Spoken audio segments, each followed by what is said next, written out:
Okay. So if you look at your equation sheet and you look only at, oh, that's a glare.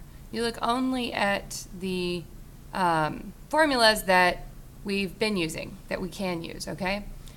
You need something that has VI, A, and S in it, and you're only looking for one other thing, either VF or T, okay? Now, tricky.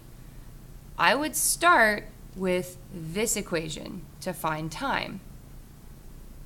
I'm sorry, to find VF.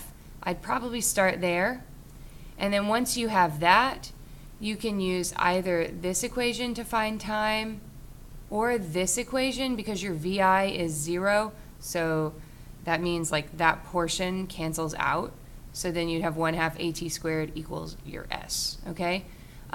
This is not an ideal equation to use to find time because it is squared right there.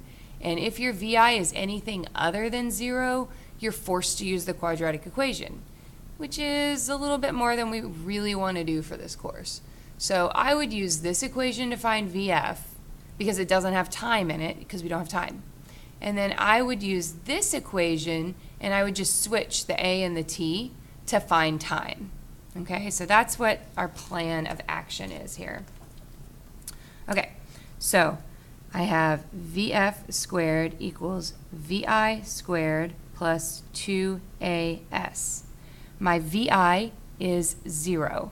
So, and remember, I want you to write down your givens. I want you to write down the formula, and then I want you to either plug it in or rearrange it, but you have to do some algebra, and you must write down the formula. If you do not write down the formula, I can't figure out what you've done half the time. And you can't make up your own formula. You have to use the formulas that are provided. So VI is 0, so you can cancel it out of the equation. And if you're trying to find VF only, not VF squared, you just square root the other side, and that gets rid of your squared. So now VF equals the square root of 2AS. So now I can plug that in, and this is part A. So square root of 2 times negative 9.81 times negative 3.5. Now if you have a negative times a negative, it turns into a positive. You can't square root something that's not a positive. You can't square root a negative, okay? So I'm going to stick that in our calculator.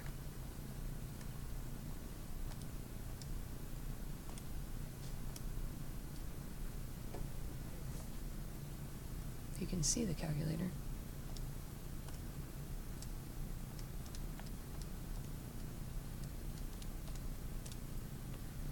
All right, so I get negative 8.29. I probably rounded a couple places past the decimal there because it's kind of a small number. So 8.29. So your VF technically is negative because the ball is moving down the moment that it's caught.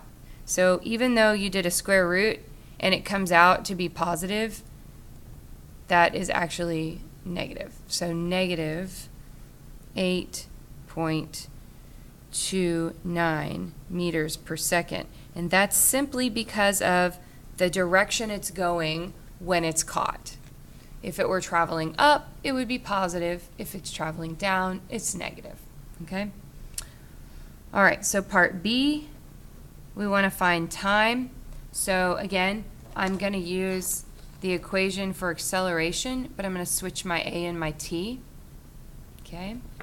So that's right there on your formula sheet, no fancy stuff. So T equals V final minus V initial over A. Now I know my V initial is 0, so then that portion just cancels right out. So then my T is equal to negative 8.29 over negative 9.81. Okay, so let me plug that in the calculator.